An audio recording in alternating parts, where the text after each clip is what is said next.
repousser la requête déposée la semaine dernière par les avocats de M. Netanyahou. Je vous rappelle que les avocats du Premier ministre avaient en effet demandé au conseiller juridique de reporter au lendemain des élections sa décision d'inculper ou non M. Netanyahou. Apparemment, ces avocats n'ont pas réussi à persuader Mendelblit de modifier son programme et donc, sauf changement dramatique, le docteur Mendelblit devrait annoncer sa décision concernant une inculpation de Premier ministre ou non d'ici la 3e semaine de février. En réaction, le Premier ministre Benjamin Netanyahou a affirmé hier soir que le conseiller juridique du gouvernement, je le cite, a apparemment cédé aux pressions de la gauche et de la presse israélienne afin qu'il dépose un acte d'accusation à tout prix avant les élections. La présidente de l'opposition, Shelly Yachimovitch, a elle-même réagi à cette réaction de Benjamin Netanyahou. Il s'agit d'une nouvelle réaction démesurée et irresponsable de la part de quelqu'un qui n'a toujours pas compris ce qu'est un état de droit. Benjamin Netanyahou est persuadé qu'il est au-delà des lois de l'État et qu'il a le pouvoir d'imposer ses dictats à la police, au parquet et même aux conseillers juridiques du gouvernement, désormais, affirme Shelly Yachimovitch. C'est ce dimanche que les responsables du foyer juif désigneront leur leader et celui qui sera à la tête de liste de leur parti. Pour l'instant, 2 ou 3 candidats se distinguent. Le Rav Rafi Peretz, qui est ancien aumônier général de l'armée israélienne, le Rav Avi Gisser, qui est le rabbin de la communauté de la localité d'Ofra en Samarie et qui est très respecté dans le monde sioniste religieux, et le Rav Eli Ben Dahan, qui est actuellement député et vice-ministre de la Défense.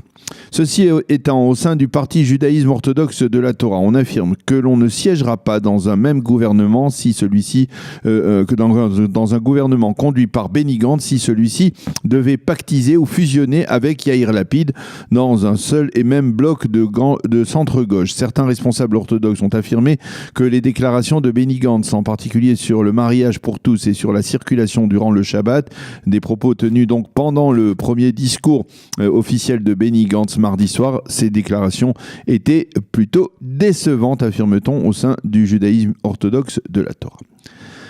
Abou Mazen a déclaré hier à des hommes d'affaires israéliens qu'il a reçus dans l'enceinte de la Moukata à Ramallah qu'il espérait qu'au lendemain des élections, il sera possible de reprendre les pourparlers de paix avec Israël. J'espère qu'alors ces pourparlers pourront se tenir alors que chacune des deux parties reconnaît l'autre. Chaque partie israélienne ou palestinienne pourra soumettre ses propositions tout en sachant qu'elle n'obtiendra pas gain de cause sur toute la ligne, a dit Mahmoud Abbas, qui a affirmé également qu'il fallait préserver la coordination sécuritaire avec Israël, même lorsqu'il n'y a pas de progrès dans les pourparlers sur le plan politique. Nous respectons la sécurité d'Israël, mais nous voulons que l'armée israélienne respecte notre sécurité, dixit donc le leader de l'autorité palestinienne, qui a également précisé aux oreilles de ces hommes d'affaires israéliens: nous sommes contre toute forme de violence, où que ce soit, et quelle que soit cette forme de violence.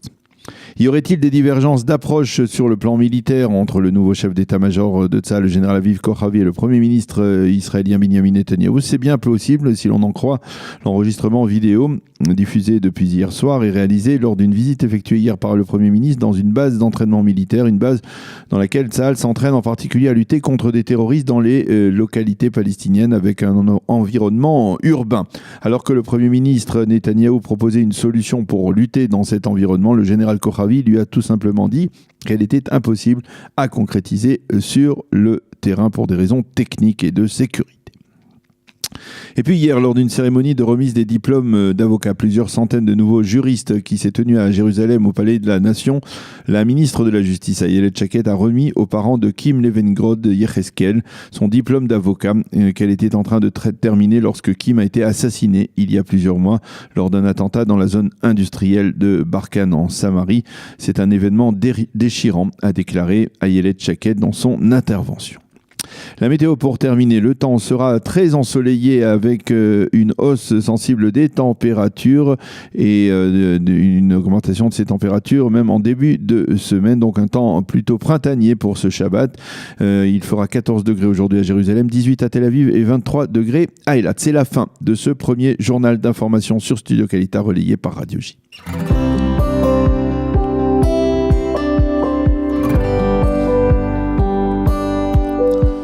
Nous sommes le 1er février 2019, le 26 Shevat, 5779, Daniel Aïko au micro, Ariel Bénichou à la technique. Heureux de vous retrouver pour une nouvelle heure d'actualité sur Studio Qualité, une heure d'actualité qui a déjà débuté par un premier journal d'information relayé sur les ondes de Radio J à Paris.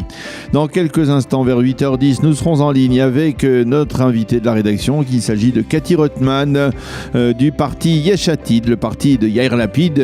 Nous parlerons avec elle de ces alliances politiques au centre, des alliances possibles mais pas obligatoirement concrétisables, en particulier après le discours de Benny Gantz et sa progression assez impressionnante dans les deux sondages. Nous y reviendrons donc à partir de 8h10. À 8h30, je vous présenterai la revue de la presse et des médias israéliens.